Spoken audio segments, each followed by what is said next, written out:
artist, I'm Mariana Olsen, and today we're drawing a folding surprise chimney. Are you ready? Let's do this! Okay, we're gonna need paper, something to color with. I'm using markers, and something to draw with. I will use a black marker that you can change for a pencil. We're gonna start folding the paper in half. Then we're gonna take the bottom part and fold in half again. Now we're gonna flip it over and fold one more time. And then we're gonna open it, we're gonna flip it, and we're gonna start drawing right here. Hello little artists, today we're drawing a folding surprise chimney. This is also can be a letter for Santa. We are gonna need a black marker to start this lesson, and we're gonna start on the outside part.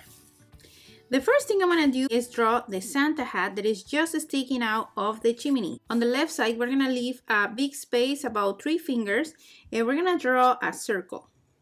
This circle is the end of the hat right here. We're gonna leave a little bit of a space and we're gonna draw a curve right here. Now I'm gonna leave about 4 or 5 finger space from you, and we're gonna try to draw that same curve without crossing the folding part on the other side. And now I'm gonna rotate my paper a little and I wanna go doing a curve to the other side. Just like that. Now that I have this top part, we're gonna join from this corner to the circle. So I'm gonna start going in a little and I'm gonna curve until I touch the middle of the circle. And in this corner, I'm just gonna do a little line that goes up in a curve. And I'm gonna join the circle with a little line to this one. Now we're gonna do the chimney, and for that, we're gonna go underneath the circle part. Underneath the folding part, I wanna do a curve like this. And on the other side of the hat, the same thing. I wanna pass the hat, and I'm gonna do a curve without crossing the folding part. Now I wanna try to join these 2 curves by doing the snow that is on top of the chimney. So it's gonna look like this. I wanna start doing curves that go up and down without touching the full part. And these curves can be different. They don't have to be the same sizes. We're just gonna try to play with them until we get to the other side. It's gonna look something like this. And now we're gonna do the brick part of the chimney. So I'm gonna go underneath this curve and I'm gonna do a line until I get to the end of the paper, and the same thing in the other side. Now we're gonna do the texture of the chimney. I wanna start on the left side, and without touching this line, I wanna do kind of like a rectangle shape, and I wanna connect here. I wanna imagine this line passing behind, and I touch this one.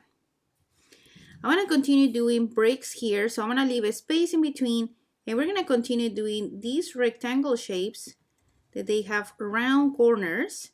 And if something touch like here, if the snow gets on the way, you just imagine those lines go in behind. We're gonna overlap a little bit. So I'm gonna leave a space again. I'm gonna do another one.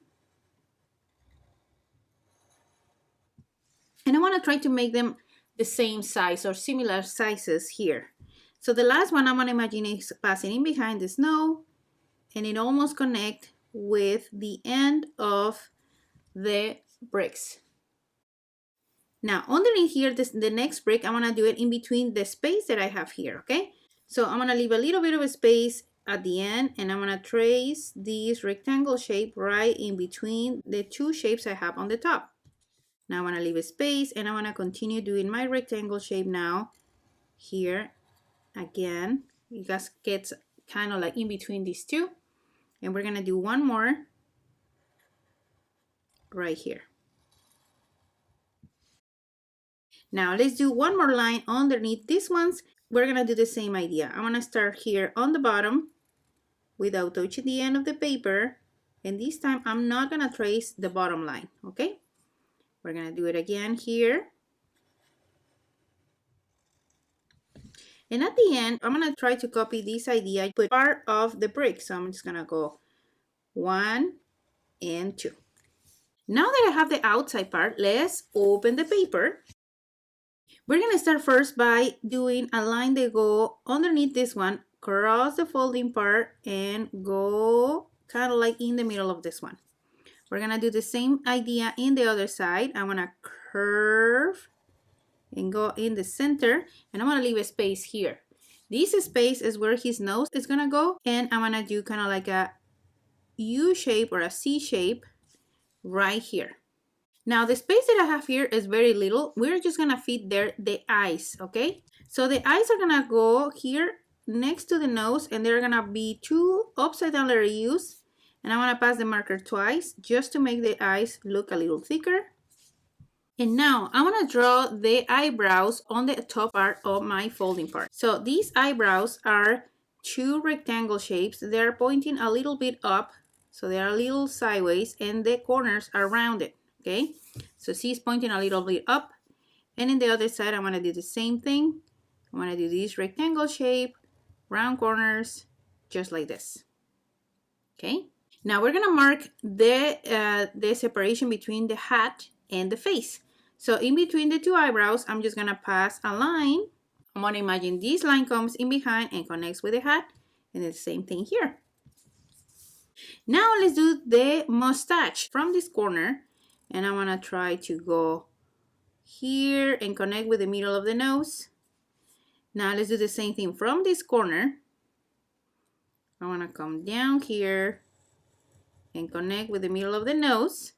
And in between these, we're gonna do a curved line for the mouth. So before we draw his beard, we're gonna draw the mittens.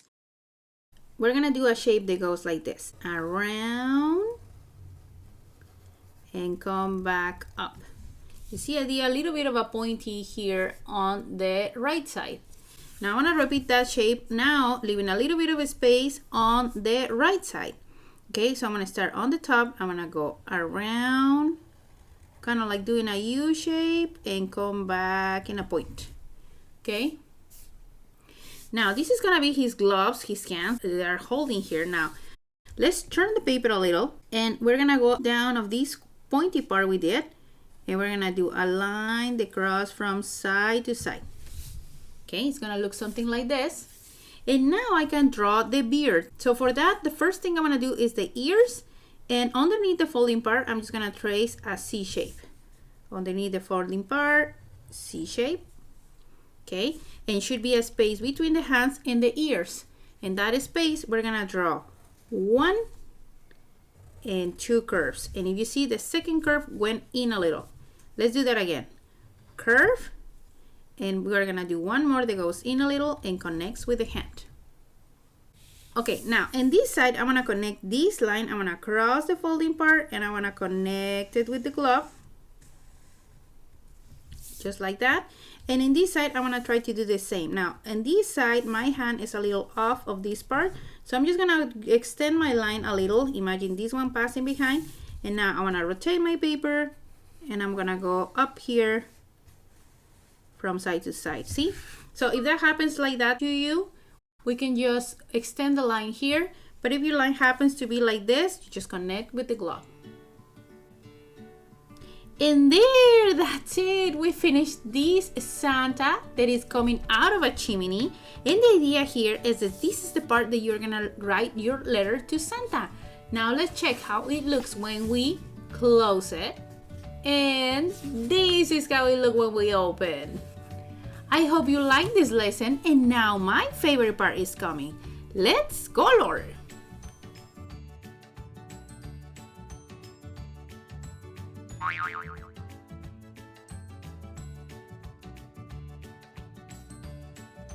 Okay, little artists, we are done. This is how my picture looks like in the outside. I add a bunch of shadows on the hat and on the chimney. These shadows, I did it with the same color that you use. Just wait until the marker dries, and then we go again underneath, for example, here in the snow or on the hat. And here on the top, I leave a white space, so that makes the hat looks a little shiny. Now let's check how it looks in the inside. And here is Santa. He looks so happy and so ready for you for Christmas. Here is the space where you can actually write your letter. So remember, you can also add some snowflakes coming down, or you can add anything you want on the background to make this letter for Santa super special. So if you like this video, don't forget subscribe to the channel so you don't miss lessons step by step like this one. See you next time.